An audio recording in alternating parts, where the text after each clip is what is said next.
Oh, wait. Oh, you got it, Dina. You started it.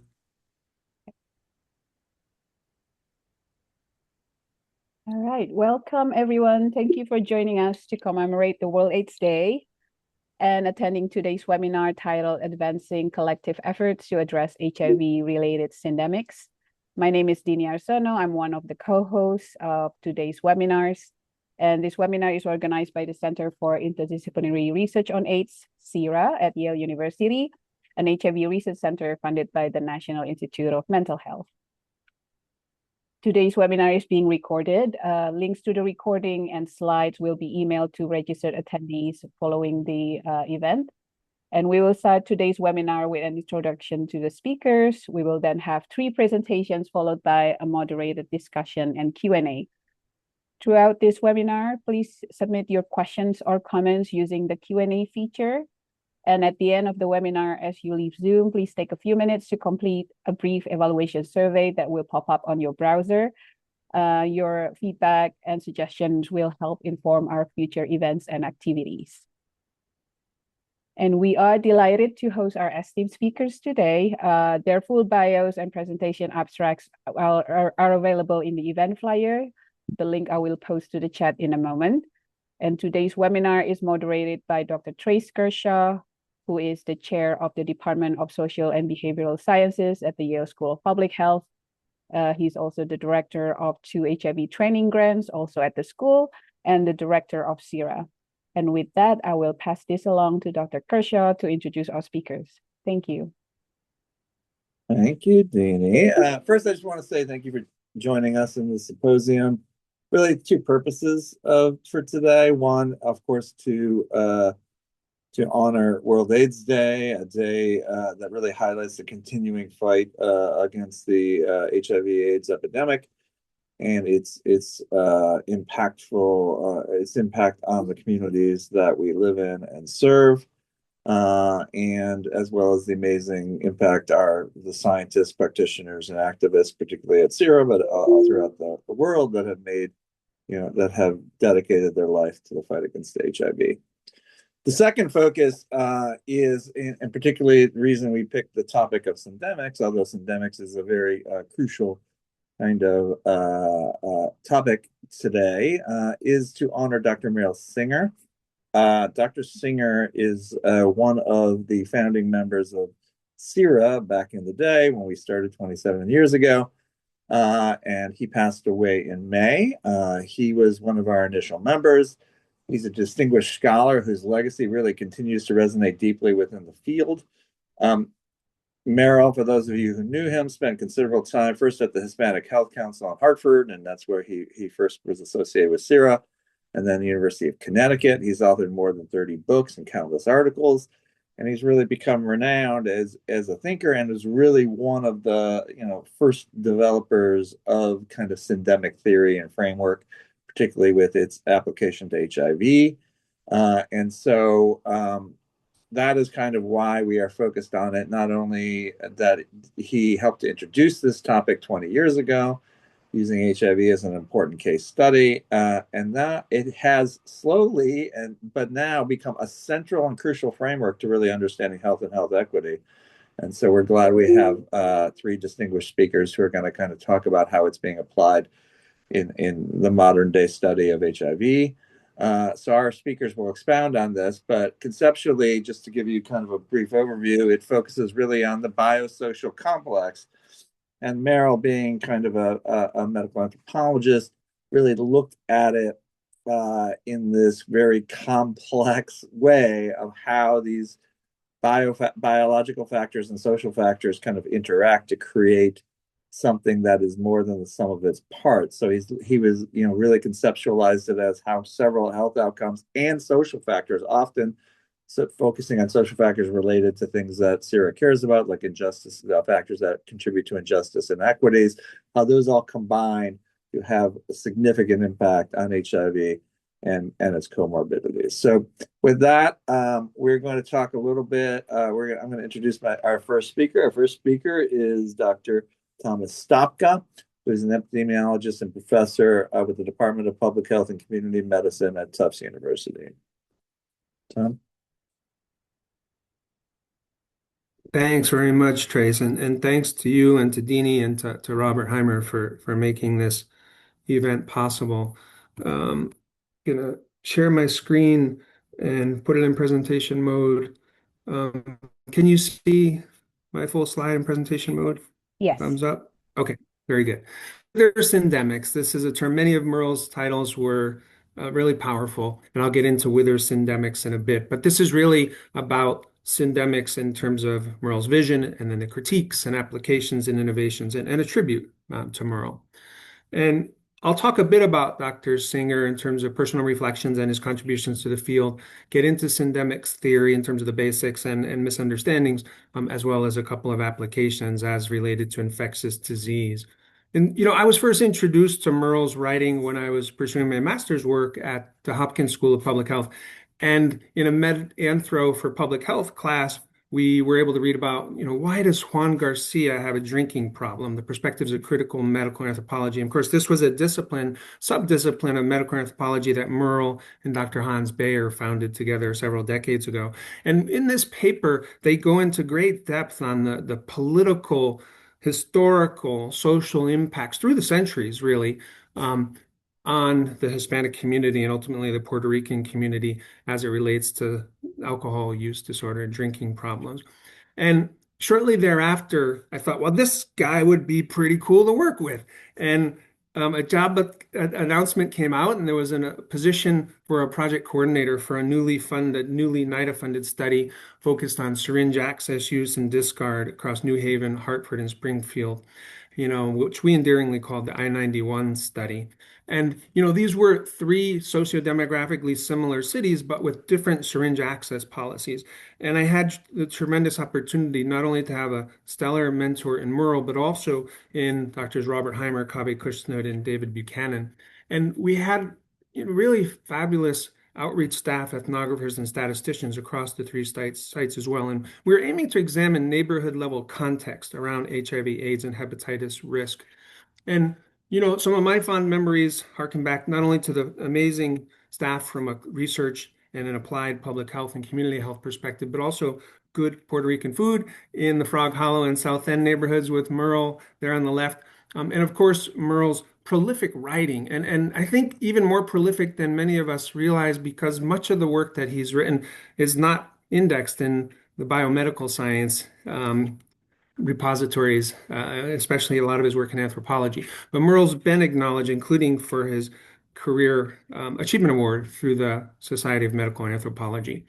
And around that time, Merle was really starting to write quite a bit about syndemics theory, first starting with SAVA, substance abuse, violence, and HIV/AIDS in marginalized urban communities. And Jaimie's going to go into more depth on this, so I'll just briefly mention it. But it really started to describe the complex interactions between epidemics at multiple levels. And as Merle started to write more about this, including books, he defines syndemics as the interaction of two or more coexistent diseases within complex structural and social forces that sustain them, leading to excess disease burden. But for a syndemic to exist, like Trace alluded to, there needs to be a biological social interaction or a environmental interaction that develop under conditions of health inequities. And there's at least three different distinct models that talk about syndemics. One, mutually causal epidemics, two, synergistically interacting epidemics, and three, serially causal epidemics. And Merle and others have talked extensively about the HIV and hepatitis C infections and syndemics, and where there are bio interactions in terms of compromised immunity, viral replication, and how that could have impacts on liver disease and acquisition and transmission of these viruses. But there's also the biosocial in terms of the varied socio-political and economic circumstances, life course factors, and additive risk of syringe-mediated HIV and HCV transmission.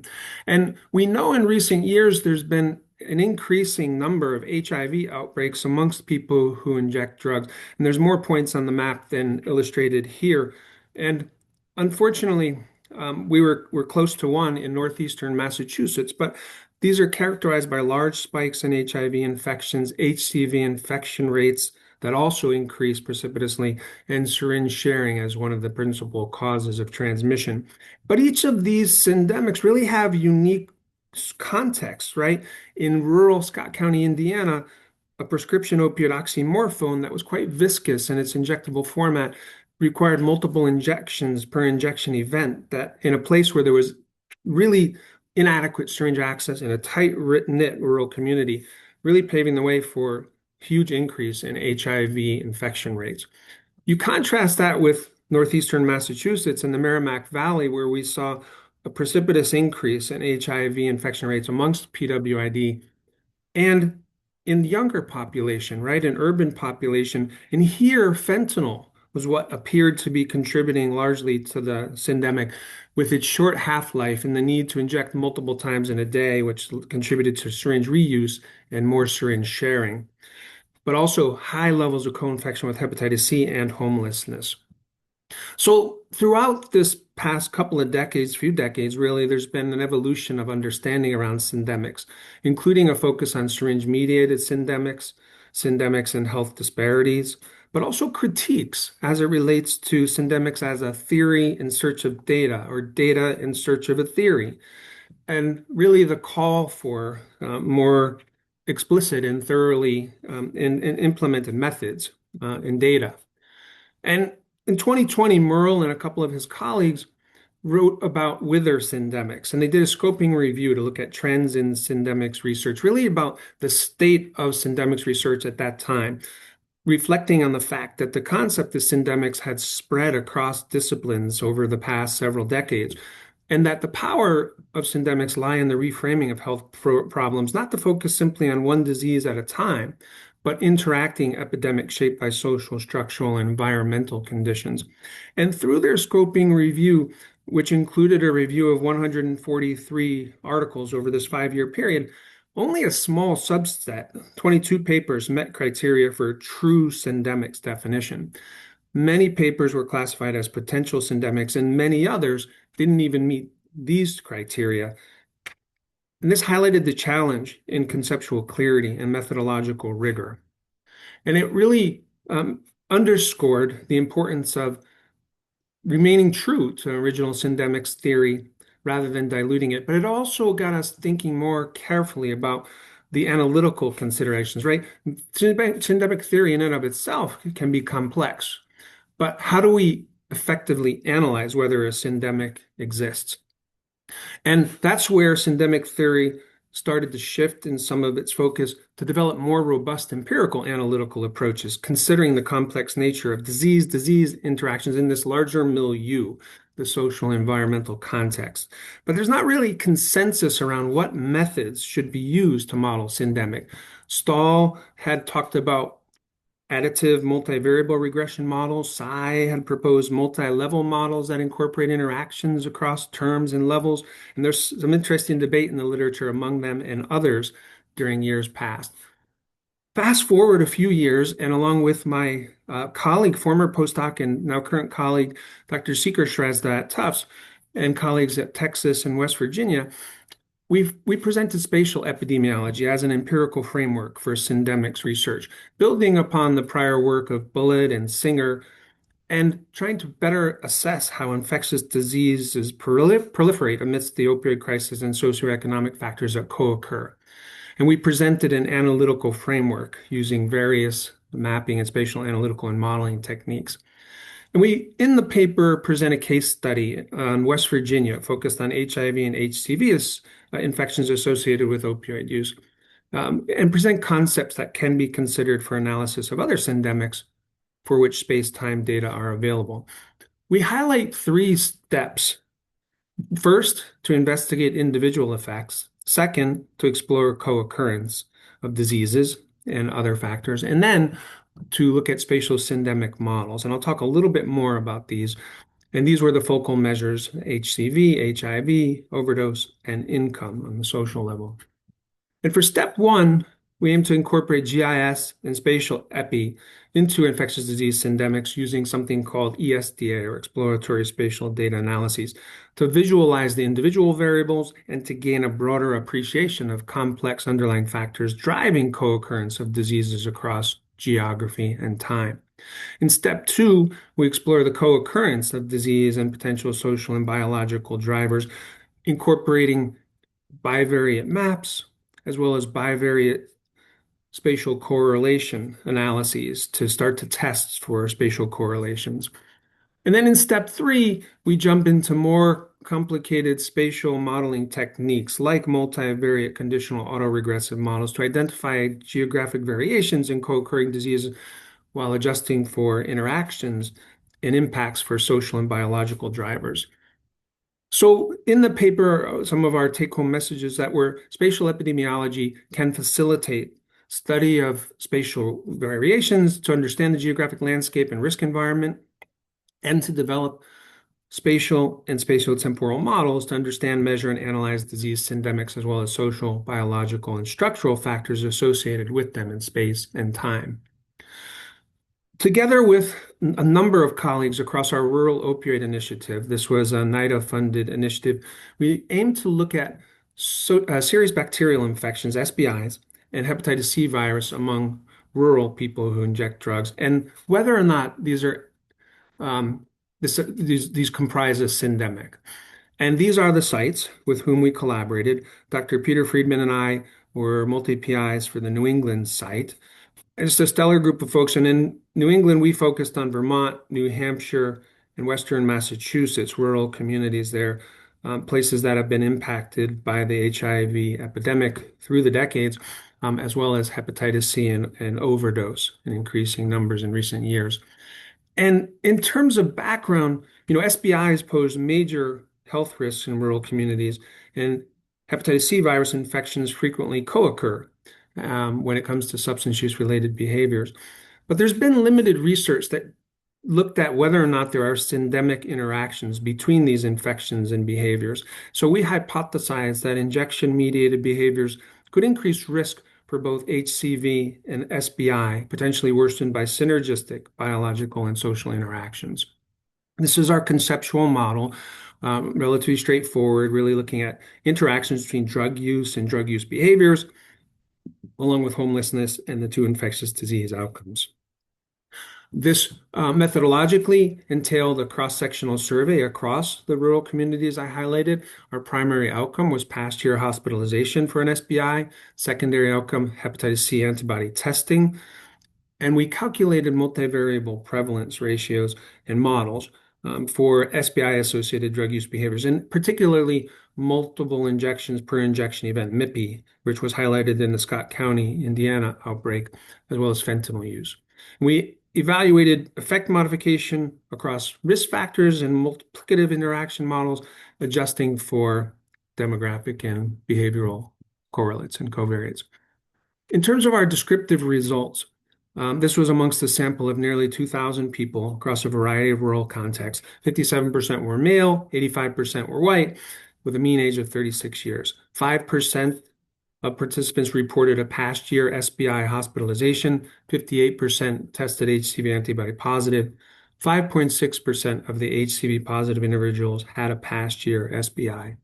And in our multivariable models, first with SBI past year hospitalization as our outcome, MIPI and current fentanyl use were significantly associated with infections.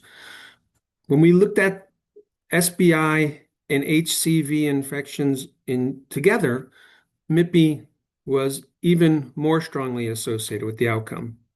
And it was even more strongly associated with current fentanyl use. So what I will say is we did not see significant interactions between the covariates, and homelessness was not significantly associated with the outcome. And so contrary to our hypothesis, the results did not strongly support full mutually causal syndemic per our original conceptual model, but rather pointed towards intertwined epidemics, really the accumulation of injection-related harms appearing to underlie both health outcomes rather than synergistically amplifying risk or amplifying Hep C and HIV and SBI infections. And there are public health implications in terms of interventions for these, not syndemic, but co-occurring epidemics. I thank you very much for the opportunity to talk with you a bit about my experiences briefly with Dr. Merle Singer, to talk about syndemic theory in terms of the basics and some misunderstandings and needs for new analytical innovations, as well as some applications. And I'd be happy to answer questions now or later on in the session. Thank you.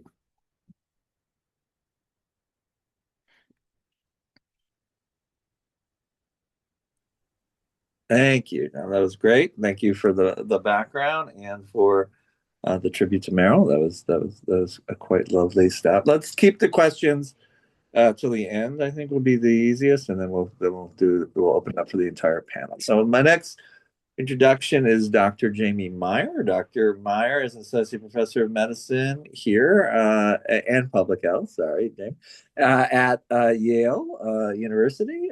She's a physician in internal medicine, addiction medicine, and infectious disease. And so, please welcome Dr. Meyer. Thanks, Trace. Hi, everybody. Thank you so much for having me. I'm really happy to be here. I'm just gonna share slides.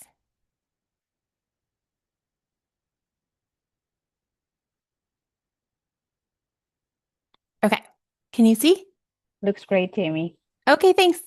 All right, everybody. Thank you so much, Tom, for I just learned a lot from your talk just now, but thank you so much and for laying out the framework. And I'll talk a little bit about disentangling the SAVA syndemic in women. You heard about the SAVA syndemic just now, and the implications for integrated HIV care, maybe a little bit more from a clinician's point of view. Here are my disclosures, and I have no conflicts to disclose. So you heard from Deanie in the beginning here that just want to lay the context and sort of the frame for the discussion that we're having. The UN AIDS World AIDS Day theme this year is about overcoming disruption, transforming the AIDS response. And in their report, UN AIDS really talks about the impact of HIV funding cuts globally and the vulnerability of the HIV response, particularly for certain populations, and that is people experiencing gender-based violence, people with substance use, those who engage in sex work or transactional sex, and women who experience these sort of downstream effects of HIV funding cuts in terms of their sexual and reproductive health. And it's really these populations that my team and I focus on as we do clinical and community-based research. And then in the context of that, we're here focusing on this CIRA theme about HIV-related syndemics. So as you just heard very eloquently from Tom, syndemics really acknowledge that HIV does not exist in a vacuum. And SAVA, which is, as it was, initially conceived by Meryl Singer, these sort of overlapping epidemics of substance abuse, violence, and AIDS, which I'll frame in the more kind of contemporary terms as HIV, substance use, and I'll focus on intimate partner violence in particular. And so these are these overlapping epidemics. They converge on populations experiencing other health disparities and exacerbating them. And really, the effects are multiplicative. So on a population level or a community level, if that's what's at the center here, obviously these converging syndemics generate health disparities. But for an individual patient sitting in front of us, this is about experiencing comorbidity and disproportionately experiencing mortality related to their underlying conditions. When I was a CIRA postdoc fellow, now 16 years ago, these were the very first papers that I wrote, really inspired by Meryl Singer, who I never had the opportunity to work with. But, 16 years later, here we are still talking about SAVA syndemic in women. So what do we already know about the ways that the SAVA syndemic affects HIV treatment outcomes in particular? And here I'll focus on the HIV treatment outcome of antiretroviral adherence. We could pick other outcomes to talk about, like viral suppression, morbidity, mortality, but we'll focus on adherence. So when we think about the lived experiences of people with HIV, and we kind of focus on one part of our Venn diagram to start with, we might ask, does substance use affect people's antiretroviral adherence at all? And if so, how? We know from existing literature that certainly there's clinician-generated stigma against people who use substances. And therefore, either because of actual enacted stigma or anticipated stigma, people might be reluctant, people who use drugs in particular might be reluctant to present to care, to engage with care, and that might impact their antiretroviral adherence. We know from qualitative data that patients do say that when they're using, it is a barrier to remembering to take their medications on a daily basis. But that is something that can be overcome, especially when they're engaging in treatment for substance use disorders.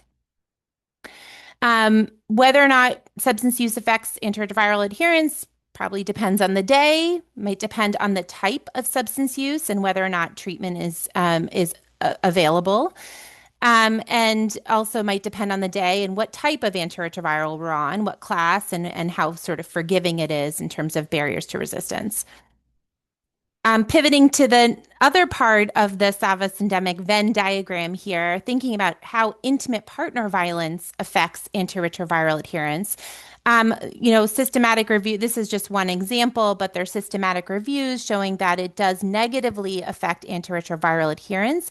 And Tammy Sullivan and I have done work together showing that intimate partners within the context of a violent relationship might both directly and indirectly affect antiretroviral adherence and HIV care engagement.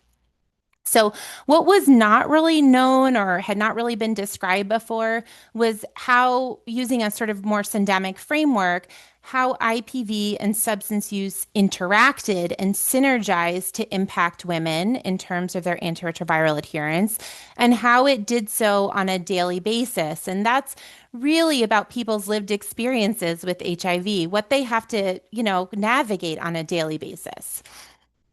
So we asked, what is the synergistic impact of substance use and intimate partner violence on antiretroviral adherence on a daily basis in women with HIV?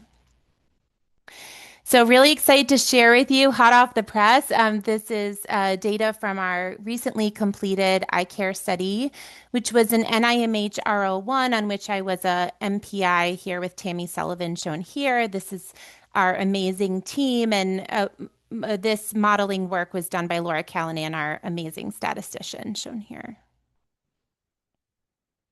So what did we do?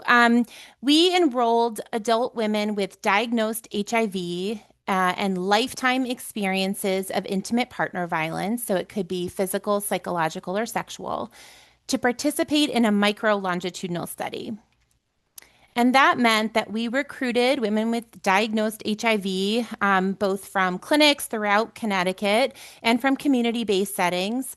Most of the people were in care, as I'll show you, but some were technically out of care by Ryan White definitions. They did 2 big interviews with us at baseline and 6 months. And then the kind of heart of the project is they did 32 days of twice daily data collection using either interactive voice response or MyCap Ethica, which is a app. And then we conducted multi-level models of ART non-adherence, both at the day level and the person level.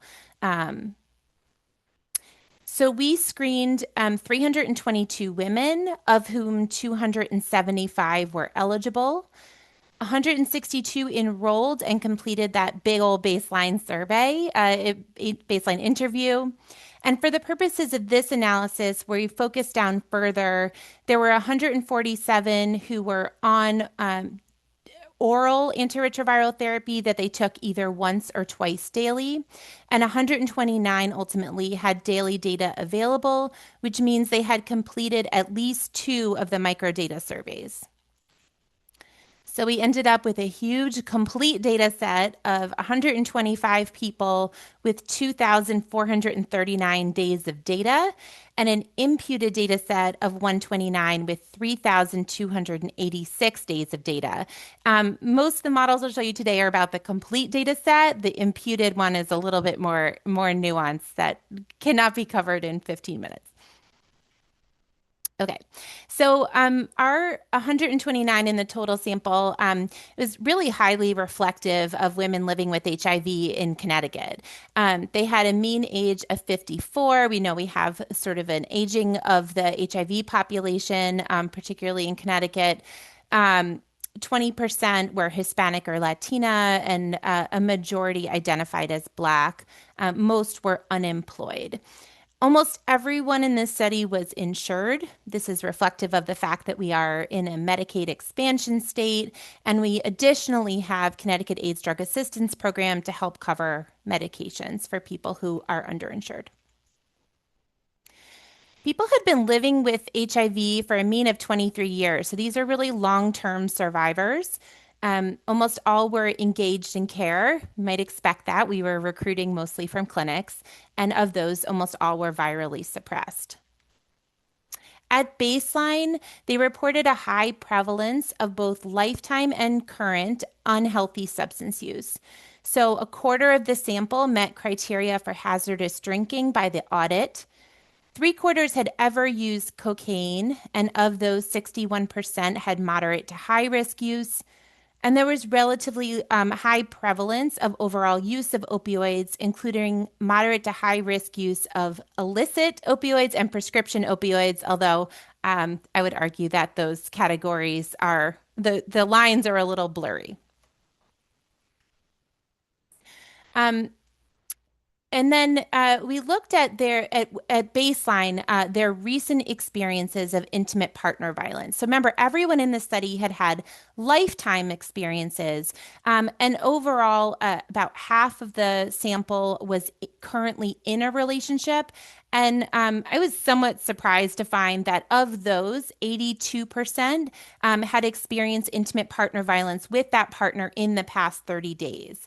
The most of that was psychological intimate partner violence, but there was also physical with or without psychological, and sexual with or without psychological or physical. Okay, so what happens in people's day-to-day lives? 32 days of twice daily data collection. We have 125 people, 2,439 days. Here are a bunch of different types of events that people experience and percent on the y-axis. And in blue here, I'm showing the percent of people, and the gray is percent of days. So you can see that as people were reporting out, about 40% of people missed a dose at some point, but that happened in a minority of days. About 60% had reported any substance use on about 30% of days, and most of that was alcohol. Much smaller proportion was stimulant use and opioid use.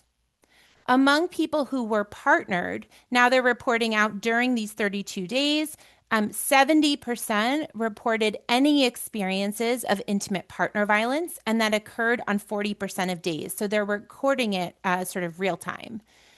And we considered the daily maximum IPV-related distress. So we wanted to be inclusive of people who, for whom an event did not happen, and that's either because they had a partner and no IPV occurred, or they were not partnered. And the event happened, and then we looked at sort of how upset they were about it, how distressed, because we thought that would be most predictive of sort of their engagement in health behaviors. Okay, here's the modeling. So after we controlled for age, we were trying to predict ART non-adherence on a day level. So when we first looked at, within a single day, is substance use at all associated with ART non-adherence? The answer was no. And that's regardless of how we thought about substance use. We thought about it as any use, continuous alcohol use, any alcohol use, heavy alcohol use, any marijuana use, any opioid use, any stimulant use. No matter how we thought about substance use, it was not associated directly on a day level with ART non-adherence. Then when we factored in maximum IPV distress as a interaction term, a potential effect modifier, again, did not see any statistically significant associations with ART non-adherence. When we lagged the models and we looked at, okay, maybe what happens to you yesterday determines what you do today in terms of your medications.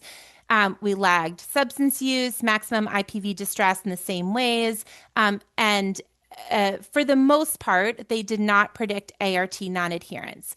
The one the one model in which something was statistically significant was if yesterday an IPV event occurred, but you were not upset about it, and then today you use marijuana, you are more likely to be ART non-adherent, the higher odds of ART non-adherence. There were some interesting findings in the imputed models around alcohol use interacting with maximum IPV distress, but I don't have time to go into those now. Just interesting that we'll hopefully be able to present that in the future. Okay. Always, as we dive deep into these models, we kind of end up with like, okay, yeah, and so what? So what did we learn? The women with HIV and lifetime experiences of IPV in this study had numerous potential challenges to their ART non-adherence. A lot of them were experiencing ongoing exposure to IPV. A lot were using substances on a daily basis. They were somewhat older, which we sort of use as a proxy for comorbidity. So, pill burden, comorbid medical and psychiatric conditions as well. And yet, turns out our patients can walk and chew gum at the same time. That even when they do experience non-adherence, it really was not associated, for the most part, with IPV-related distress or with substance use, either on that day or the day prior. Now, that might be due to some unmeasured co-founders, but we did, at least control for age, and we explored other confounders as well and did not find anything in there. The other kind of trick here was that we could not always capture the sequence of events within a day. So, for example, whether someone woke up and took their meds and then smoked weed, or whether they woke up and smoked weed and then took their meds, right? We couldn't really account for that exactly.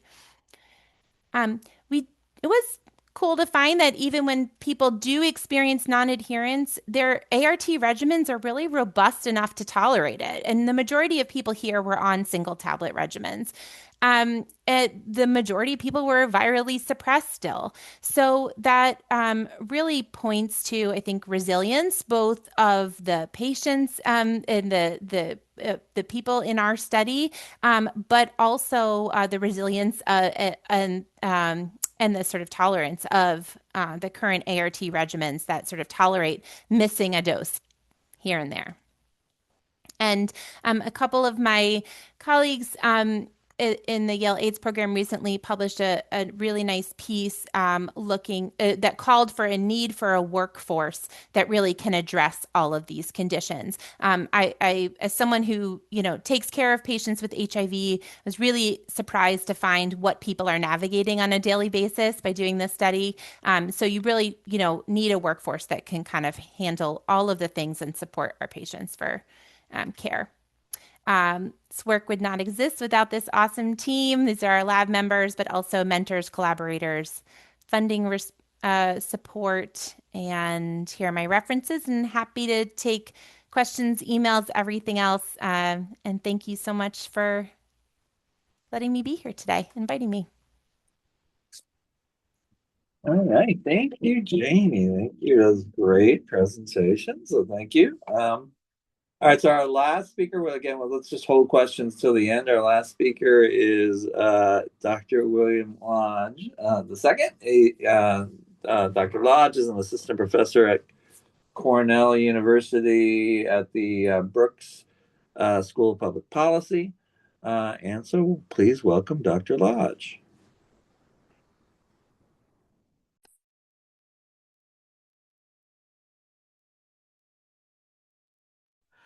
Okay. So for today, thank you guys both, Jaimie and Thomas, for your presentation. It gave me a good setup to kind of pivot to talking about intervention and kind of community-driven strategies, specifically in the global context in India. Um, Okay, so I have nothing to disclose for this presentation, and these are the funding sources, Brown University and also NIH. So briefly, a little background. So in India, India is the third largest country in the world with the highest HIV epidemic, and transgender women experience the highest HIV burden in India with an estimate between 4 to 8% versus the general population of 0.2%. India operates one of the largest HIV care programs, providing free ART medication, counseling, adherence support, routine viral load, and CD4 count monitoring. However, only around 58% of transgender women living with HIV are currently receiving ART. And in a recent study that we conducted, 63% reported optimal ART adherence. So that was greater than or equal to 90% within the last month. And this is far below the expected national adherence. Now, my colleagues and I conducted a study of really understanding what are some of the HIV-related interventions out there that are really specific to transgender women in India. And there were none, right? Most of them were among key populations. A lot of them were MSM and transgender women in India. And none of them also were specifically on treatment. Most of it was on prevention. So in a larger study, which this work is a part of, we were really interested in, okay, well, what are those kind of syndemic, specifically multi-syndemic profiles that impact optimal ART adherence among transgender women? And so what we found was we found using a latent class analysis, we found two distinct type of classes. So we see in class one, we found unidimensional HIV-related stigma combined with more moderate levels of multi-level syndemics. And then in class two, what we found was intersectional stigma, meaning transgender identity-based stigma and HIV-related stigma paired with higher levels of syndemic barriers. And we also then ran a bivariate and multivariate logistic regression, and we found a clear pattern. So participants in the intersectional stigma and high multi-level syndemic barriers were significantly less likely to have optimal ART adherence compared to class one. So then that kind of leads to the presentation today, where we're really trying to understand, well, what are transgender women living with HIV? What are their preferences for interventions to address these multi-level syndemic challenges and overall improve ART adherence and ultimately improve the HIV care? So briefly, in our methods, none of this work would have been possible without community or our community collaborators in this work, which is Humsafar Trust, one of India's oldest LGBTQ centers, which extensively works on improving health outcomes for gender and sexual minorities through advocacy and research. And so in this work, we really thought about the ethical considerations, specifically working with a high-risk population in India. So obviously the work was IRB approved, both at Humsafar and at Brown University. Informed consent. We also restricted the knowledge of the study among the staff members within the community-based organization. The assessments were done in confidentiality in a private room. And then we also had a discrete study name called the Ketra, this idea of collected or together, which is translated into Hindi. Now, for our methods, it was 30 in-depth interviews among transgender women living with HIV with a short demographic survey. Our sites were Mumbai and New Delhi, and we used thematic analysis using a template-style methodology. For recruitment, with support groups with people living with HIV, local CBOs and government facilities, and social media. And participants received around 500 rupees for compensation. Now, when we look at our inclusion criteria, 18 years or older, living with HIV, assigned male sex at birth, currently identified as a woman, a Hydra, a trans woman, or another identity on the trans feminine spectrum, previously prescribed ART. We wanted them to be able to inform interventions and their thoughts on what was needed by having that experience of taking it, an ability to inform, provide informed consent, and then speaks in Hindi, English, or Marathi. So for our results, majority were aged between 25 to 44, low educational attainment, low income. Sex work was very common with 74% within the past month of participants. But when we look at self-reported ART adherence, 80% was a self-report of greater than or 90. But when we restrict it to only 100, that drops down to about 40%. Now, in our qualitative interviews, what some of our key themes were for intervention preferences was one, about counseling and peer support, two, technology-based support, and then lastly, them being really community-driven, which then leads us into this more affirming, accessible, community-driven models, service models that we can think of. So when we get into the data, participants really understood the importance of counseling and peer support. One where I'm kind of pointing out specifically for Syndemics, you see that participants are talking about how, this synergistic factors kind of impact their health. And how counseling can be an axis of helping. So a participant says, if someone has a problem and is HIV positive, then it's very important that they do their counseling. We also, participants also note on some of the difficulties of counseling within kind of general spaces and kind of noting on that stigma. And so what they say is what one participant says is many people do counseling in ART clinics, which are government run, but we don't want to go there because because they tell us to come in the queue at the same as general people. So they don't want to kind of be mixed which is kind of highlighting the stigma that's at the government facilities.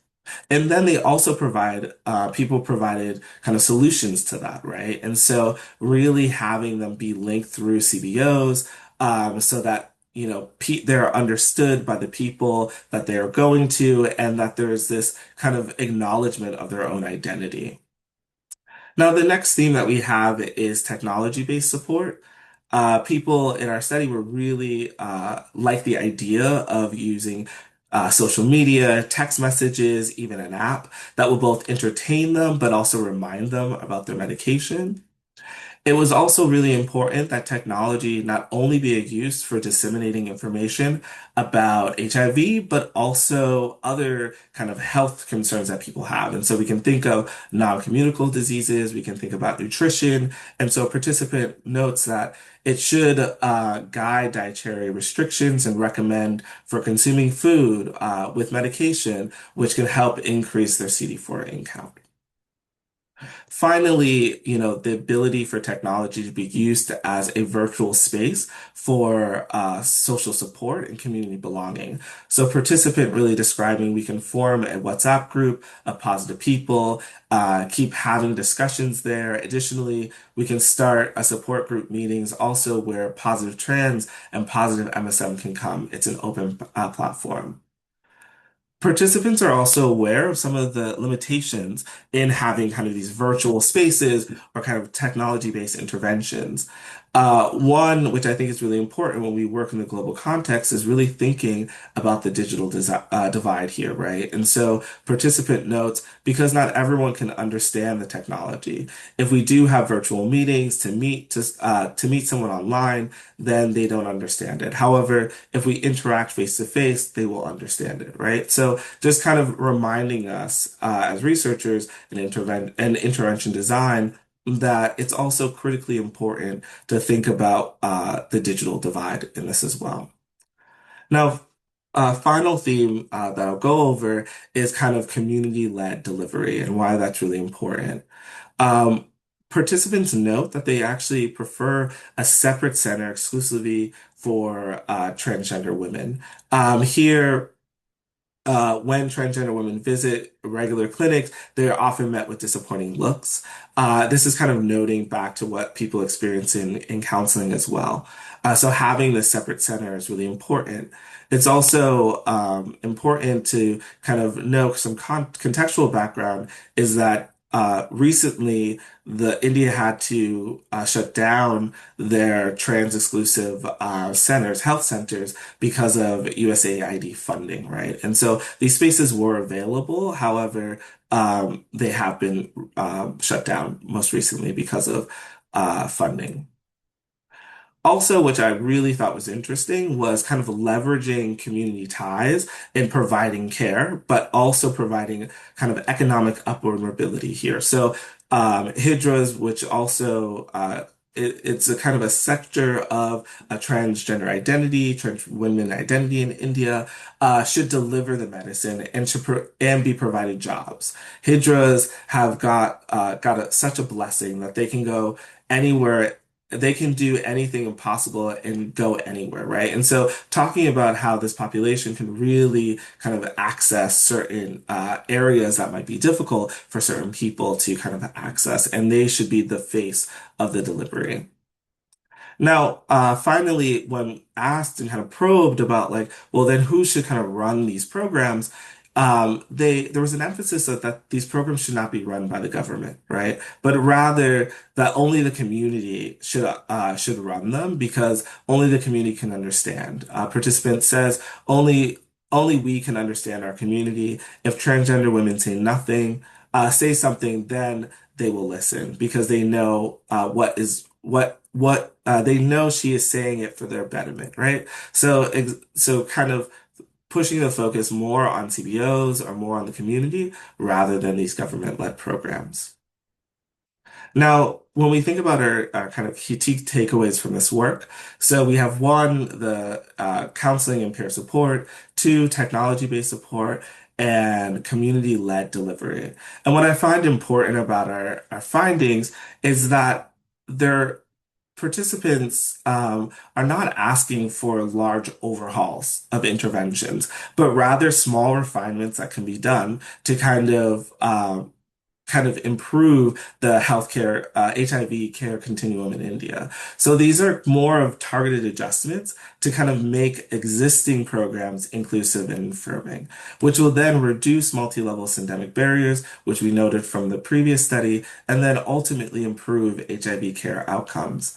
I think India already has a very strong HIV care system. So these preferences are more about it's not about redesigning it, but more about ensuring that transgender women are actually being considered in the policy and implementation of these programs. So just trying to think about future work and where I hope this work can go. But, global HIV funding is increasingly more strained. And so when we think about interventions, it really relies on us being more strategic and scalable and cost conscious. One thing I think that leads on is really ensuring that our evidence is community generated and that they actually have the ability to impact policy and to enhance the feasibility, acceptability, and scalability while addressing these kind of syndemic drivers. Also, I think there's an important note to think about how understanding collective action and peer mobilization can serve as a buffer to syndemic factors and serve as a pathway to resistance, not just this word is very difficult for me to say right now. And then the final point is just kind of on the cost effectiveness and implementation of the research, and to really ensure that we know how to kind of scale these interventions and kind of work to do that. So happy to answer any further questions during the Q&A, and thank you.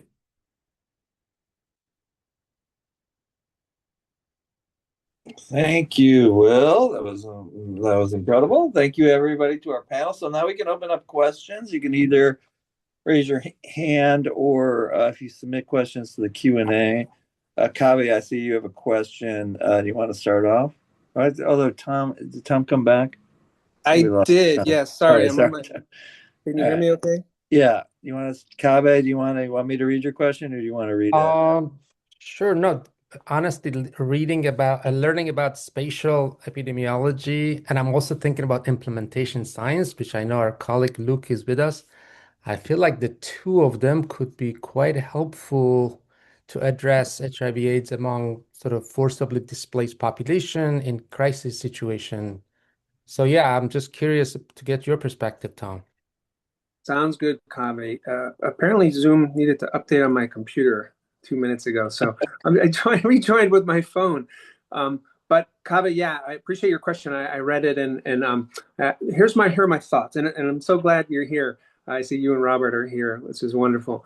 Like, I would first encourage you to think carefully about your outcomes of interest, looking at all four of the outcomes you presented in your question: HIV, gender-based violence, food insecurity, mental health, together can get complex, especially within the humanitarian crisis context. I would encourage you to develop a conceptual model on what you believe could comprise, biological or biological social interactions among your outcomes of interest and related risk factors and context. Next, it would be important to ensure that you have solid outcome and risk factor and covariate definitions and data, right? There's a lot here. And you would need to ensure that your data have a spatial component at the point vector or address level or at the polygon level. Now, once you have the spatially oriented data compiled for your outcomes and your covariates of interest, you could begin to implement the 3 steps that I presented on from our social science and medicine spatial epi and syndemics paper. So beginning with univariate maps, transitioning into bivariate mapping and spatial correlational analyses, and then finally beginning to construct multivariable spatial models, for instance, the MCAR models, to assess multiple spatial associations while controlling for potential confounding. You want to be sure to include interaction terms in your model to determine whether there are additive or multiplicative interactions, right? The hallmark of Syndemics across your risk factors and your outcomes of interest. And I'd be happy to talk more about this offline or in the future, Kaveh, any future ideas or possibilities to collaborate. Thank you so much. I'll definitely get in touch with you. All right, Catherine, I see you have your hand up. Do you wanna? Yes, I do. Sorry, I wanted to put the question in the chat, but it says it's disabled. So I don't know. You can just say it yourself. I'll just say it. Thank you so much for the presentation from all the panelists. Actually, my question is for all the panelists. My background, so my dissertation work is on forced migration trauma and HIV prevention for emerging adults. And so syndemics are very much in what I do and the questions I ask. But I think whether it's me at the stage of the career or just how I understand the literature at the moment, it's just considering interventions and how do you incorporate. I think Will touched on this. You're incorporating a lot and you can engage with the community, but I'm just wondering from your experience whether we're focusing on mental health in addition to HIV prevention, and then we want to work with the community, but then we should also ensure that it trauma attentive. It feels like a lot, and sometimes I wonder, is this sustainable? How do you actually package all of this together? So just if you had anything to add or eliminate that. Do any of our panelists want to take Yeah, that? I can take this one. I think it from at least our interviews and where we're thinking about, I think in syndemics, it's usually the natural step to go through like a multi-component intervention to kind of address these multi-level factors. But I think what in our interviews, what we found is that we can do really kind of small kind of refinements or adjustments that can do all of them, right? So like peer counseling, for example, right? If we included some factors that kind of talk about ART